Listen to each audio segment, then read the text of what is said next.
Hello everyone, आज हम बात करने वाले हैं एक बहुत ही महत्वपूर्ण बात पे, बहुत ही महत्वपूर्ण मुद्दे पे, जो कि हमेशा से हमें परेशान किए हुए रहता है कि नेट के साथ पीएचडी करें या नेट के बिना पीएचडी करें, पीएचडी कर ही लें या फिर नेट कर लें।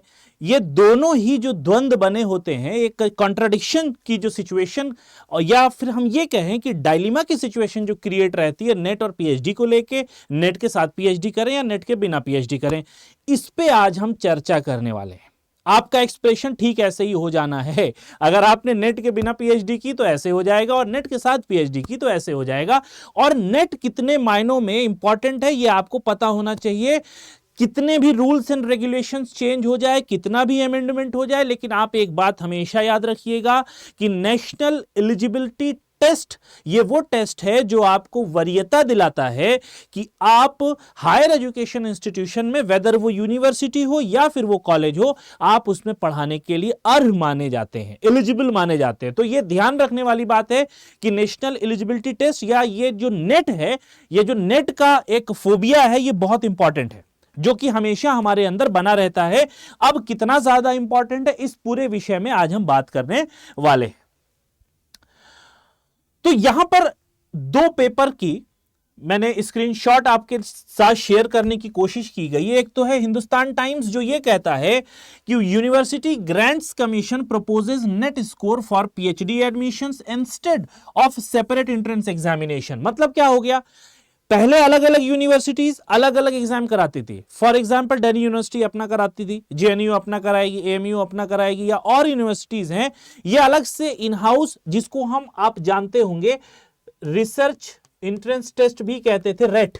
ठीक है, तो अब क्या कर दिया गया कि भाई इसको खत्म कर देते हैं। लेकिन एक बात आप ध्यान रखिएगा, इसको खत्म करने का मतलब यह नहीं है कि यूनिवर्सिटी के पास से जो पावर्स हैं वो हटा ली गई हैं। अभी हम आगे इस पर भी चर्चा करने वाले हैं। रेट को खत्म करके आपका जो नेट स्कोर कार्ड है, नेट स्कोर कार्ड है, इसी को आपके लिए वरीयता बना दी गई, और इसी के चलते आपके एग्जाम को 3 भागों में बांट दिया गया, जिसको हम कहते हैं जेआरएफ, इसको हम कहते हैं नेट या फिर असिस्टेंट प्रोफेसर, और तीसरा है पीएचडी ओनली। ये आपको बात ध्यान रख लेनी चाहिए। हालांकि इस मुद्दे की बात नहीं है, लेकिन मैं बता देता हूं, इसमें आपको फेलोशिप और असिस्टेंट प्रोफेसरशिप दोनों मिलेगी। इसमें फेलोशिप नहीं मिलेगी, लेकिन असिस्टेंट प्रोफेसरशिप की एलिजिबिलिटी होगी। यहां पर सिर्फ आपको पीएचडी मिलेगी, ना फेलोशिप मिलेगी, ना ही आप असिस्टेंट प्रोफेसर के लिए अर्ह होंगे, एलिजिबल होंगे। ठीक है, अब as per existing PhD admission norm 70% weightage will be given to the test score and 30% to interview और वाइवा वॉसी। ठीक है, दूसरी हेडिंग देख लेते हैं। द हिंदू कहता है कि UGC proposes NET for PhD admissions too. मतलब क्या हो गया कि ये जो नेट का स्कोर कार्ड है यहां के लिए तो है ही है, साथ ही साथ यहां के लिए भी एलिजिबल होगा। यानी अब नेट का जो स्कोर कार्ड है, whether you are qualifying for JRF और नेट, ठीक है, अगर आप कर रहे हैं तो ठीक है, नहीं कर रहे हैं तो ये जो स्कोर कार्ड है ये आपको एडमिशन दिलाने में लाभदायक होगा। इसके में इसका ये मतलब हो गया आप डायरेक्टली आप एडमिशन नहीं ले सकते, आपको इस एग्जाम से गुजरना पड़ेगा। ठीक है, ये बात समझ में आ गई। साथ ही साथ आगे बढ़ने से पहले मैं एक बात और बता दूं, ये जो नेट का स्कोर कार्ड है ये मैं इसलिए बता रहा हूं क्योंकि ये नेट की इंपॉर्टेंस कितनी है ये आप समझ जाइए। सिर्फ ये आपके एकेडमिक तक ही रिलेटेड नहीं है या एकेडमिक तक ही ये महदूद नहीं है, ये जो स्कोर कार्ड है ये आपकी जॉब के लिए भी बड़ा इंपॉर्टेंट है। पीएसयू पब्लिक सेक्टर अंडरटेकिंग्स हो गई, या फिर इसको एनटीए यूज कर सकता है आपको जॉब देने में। मैं ये नहीं कह रहा हूं, या फिर यूं कहूं कि ये बात मैं नहीं कह रहा हूं, ये एनटीए ने यूजीसी नेट 2024 जो दिसंबर का बुलेटिन आया उसमें यह बात बिल्कुल क्लेरिफाई कर दी है। तो चलिए आगे बढ़ते हैं। सबसे पहली चीज कि क्या नेसेसरी है पीएचडी के लिए, यूजीसी चेयरमैन ने यह बात बताई है और बहुत ज्यादा इंफेसाइज किया है, स्ट्रेस किया है कि इस बात को, इंपॉर्टेंस को, कि आपका जो नेट का स्कोर कार्ड है वो यूटिलाइज किया जाए for the greater flexibility for students in higher education. अब फ्लेक्सिबिलिटी कैसी होगी, आपको भाई यहां से पीएचडी में एडमिशन मिल जा रहा है, यहां से नौकरी के रास्ते भी खुल जा रहे हैं, इसी से आपको नेट में भी एडमिशन मिलेगा और इसी से आपको जेआरएफ में भी एडमिशन मिलेगा। साथ ही साथ आपको यह भी पता है कि इस साल मतलब बीते साल 2024 से बाइफरकेट कर दिया गया 3 कैटेगरी में। एक तो जेआरएफ के लिए हो जाएगा, दूसरा पीएचडी कर सकते हैं, असिस्टेंट प्रोफेसर, दूसरी कैटेगरी एडमिशन होगा आपका पीएचडी में without JRF alongside appointment as an assistant professor, and the third category is admission to the PhD entrance exam exclusively. यहां पर सिर्फ आपको एडमिशन मिलेगा पीएचडी में। ठीक है, यह बात समझ में आ रही है। As per the new rule affiliated, पहली बात नंबर 1 कि university has required to fill 60% of PhD seats through the national eligibility test. यानी फॉर एग्जाम्पल किसी यूनिवर्सिटी के पास एक्स सीटें हैं, तो इस एक्स सीट का 60% ये कैसे भरेगा? ये भरेगा आपके नेशनल एलिजिबिलिटी टेस्ट से, एनईटी से। ठीक है, और जूनियर रिसर्च फेलोशिप या फिर जेआरएफ से। अब आपको पता है जहां जेआरएफ आ जाएगा तो एक बात आप ध्यान रख लीजिएगा कि सर फिर क्वेश्चन उठते हैं, मैं यहीं पे क्लैरिफाई कर लूं, आप लोग वीडियो पूरा अच्छे से देखा कीजिए, word by word between the line बातों को समझा कीजिए। यहां पे अगर नेट और जेआरएफ दोनों ही कैंडिडेट पहुंचते हैं तो universities most of the time, या मैं यूं कहूं कि मोस्टली प्रीफर करेगी किसको? जूनियर रिसर्च फेलोशिप को। ठीक है, यह बात समझ में आ गई। ये अब यहां पर आप ये मत कहिएगा सर ये तो गलत बात है, गलत है कि सही है वो अलग चीज है, लेकिन जिसके पास फेलोशिप होगी इस तरीके से थोड़ा सा यहां पर भेदभाव देखने को मिलता है कि जेआरएफ को वरीयता दी जाती है। ठीक है, दूसरी तरफ जरा बढ़ते हैं। 40% सीट, 60% यहां से हो गई। अब ये जो बची कुची 40% सीटें हैं, इसका क्या करेगी यूनिवर्सिटी? इसके लिए क्या प्राविधान है? 40% seat will be filled through entrance test conducted by the universities और कॉलेजेस। अब यहां पर 40% सीट दे दिया है भाई, जैसा कि मैंने आपको कहा था कि रेट जो है खत्म कर दिया गया, लेकिन फिर भी मैंने वहां अंडरकोट किया था, पूरी तरीके से नहीं, कुछ पावर्स अभी भी यूनिवर्सिटी और कॉलेजेस के पास है कि 60% के लिए तो आप भाई स्वतंत्र हैं कि आप इनको रख सकते हैं, लेकिन इसके लिए आप स्वतंत्र नहीं है। इसके लिए आप क्या करोगे? आपको यहां पर एग्जाम देना पड़ेगा, यहां पर एग्जाम देना पड़ेगा। डायरेक्टली जो लोग नेट पीएचडी नहीं है उनको ये एग्जाम के जरिए पीएचडी के लिए एलिजिबल माना जाता है कि आप एग्जाम देके पीएचडी में एडमिशन ले सकते हैं। ये दो बातें हो गई। अब थोड़ा सा और आगे बढ़ते हैं।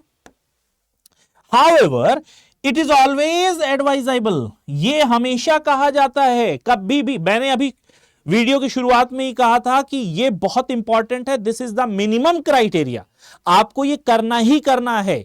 ठीक है, अगर आपको अपनी एकेडमिक्स को वैल्यूएबल बनाना है और आगे के रास्ते खोलने हैं, बहुत सारी अपॉर्चुनिटीज को अगर एक्सप्लोर करना है, then you must qualify the UGC NET examination और सीएसआईआर नेट एग्जामिनेशन। ठीक है, टू क्वालिफाई यूजीसी नेट और JRF for better opportunities for jobs and promotion in the future.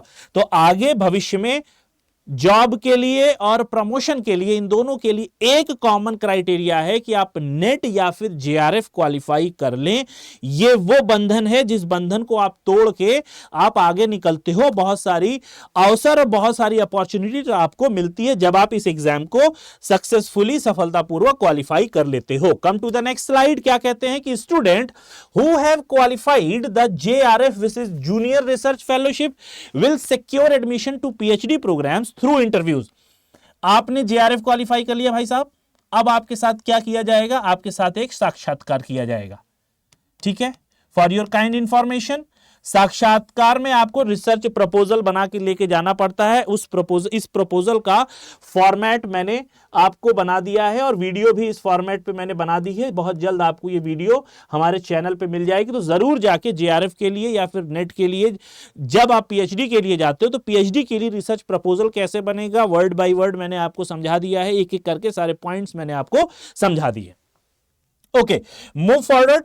क्या होता है? Fellowship will secure admission to PhD programs through interviews in accordance with the UGC regulations of 2022। ये बात इतनी समझ में आ गई।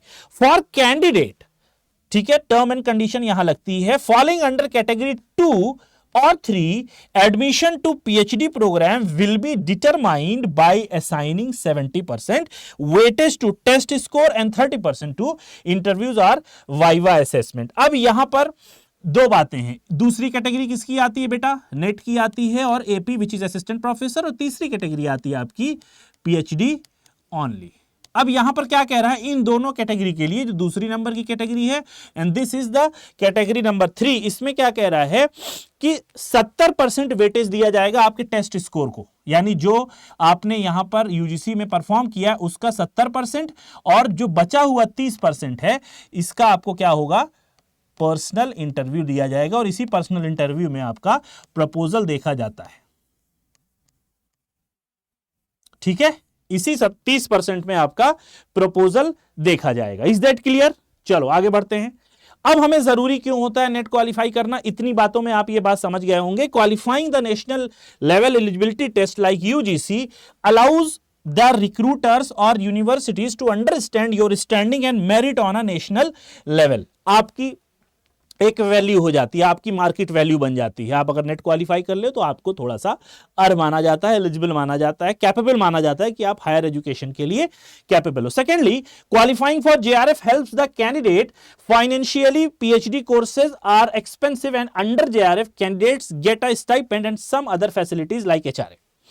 आपको जेआरएफ अगर आपने क्वालिफाई कर लिया तो आप यहां पे आर्थिक स्वतंत्रता आपको मिल जाती है, विच इज फाइनेंशियल इंडिपेंडेंस। ठीक है, आर्थिक स्वतंत्रता मिल जाती, घर से पैसे लेने की आवश्यकता आपको यहां पर नहीं मिलती है। इसमें स्टाइपेंड भी मिलता है, जैसा कि हम जानते हैं जेआरएफ को स्टाइपेंड कितने साल, 2 साल, पहले 2 साल कितना मिलेगा, 37,000 रुपया। ठीक है, पहले 2 साल, और उसके बाद अगले 2 साल या 3 साल एसआरएफ हो जाता है तो ये हो जाएगा 42,000, और इन दोनों में हाउस रेंटल अलाउंस जुड़ा हुआ है विच इज एचआरए, ये ऐड होता है दोनों में। ठीक है, तो इस तरीके से आपको फाइनेंशियली असिस्टेंस मिलता है किसमें, जब आप जेआरएफ क्वालिफाई कर लेते हो। ठीक है, यह बात समझ में आ गई जी। एक प्रश्न और उठता है जिसको मैं यहीं पे आपको बताता हुआ चलूं, वो प्रश्न ये है सेट से रिलेटेड। सेट वो है आपका सेट से रिलेटेड। बेटा एक बात आप ध्यान रखिएगा, आप सेट जिस भी स्टेट का दे रहे हैं ये सेट सिर्फ उसी स्टेट के लिए वैलिड होगा। This is not valid for national level. ये वैलिड किसके लिए होगा, स्टेट वैलिड होगा। ठीक है, नेशनल लेवल के लिए वैलिड नहीं होगा, नेशनल लेवल के लिए दिस इज इनवैलिड। इसके लिए आपको क्या करना पड़ेगा, NET national eligibility test qualify करना होगा। यहां पर एक भ्रम रहता है बच्चों को कि क्या सर हम सेट और नेट में क्या फर्क होता है, तो उसमें यही फर्क होता है। अब फॉर एग्जांपल अगर आपने WB सेट क्वालिफाई किया है, ठीक है, West Bengal state eligibility test SET, तो ये कहां आप अप्लाई कर सकते हो, सिर्फ आप वेस्ट बंगाल में अप्लाई कर सकते हो।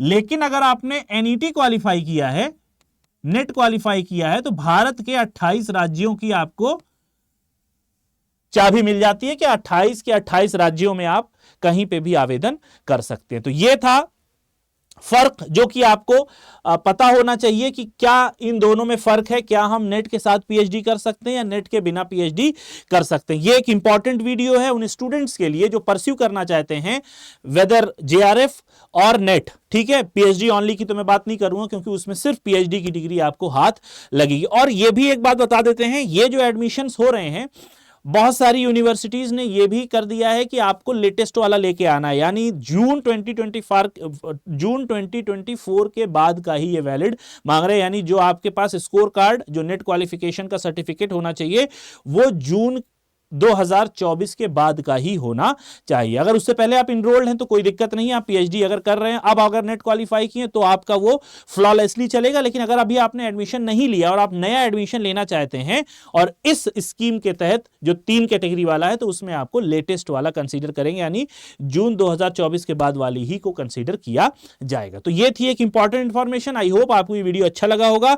अगर अच्छा लगा है तो हमारे इस वीडियो को लाइक कर दें, चैनल को सब्सक्राइब कर दें और कमेंट सेक्शन में अपनी राय भी जरूर लिखते हुए जाइएगा। मिलते हैं नेक्स्ट वीडियो में। Till then have a nice day, bye bye.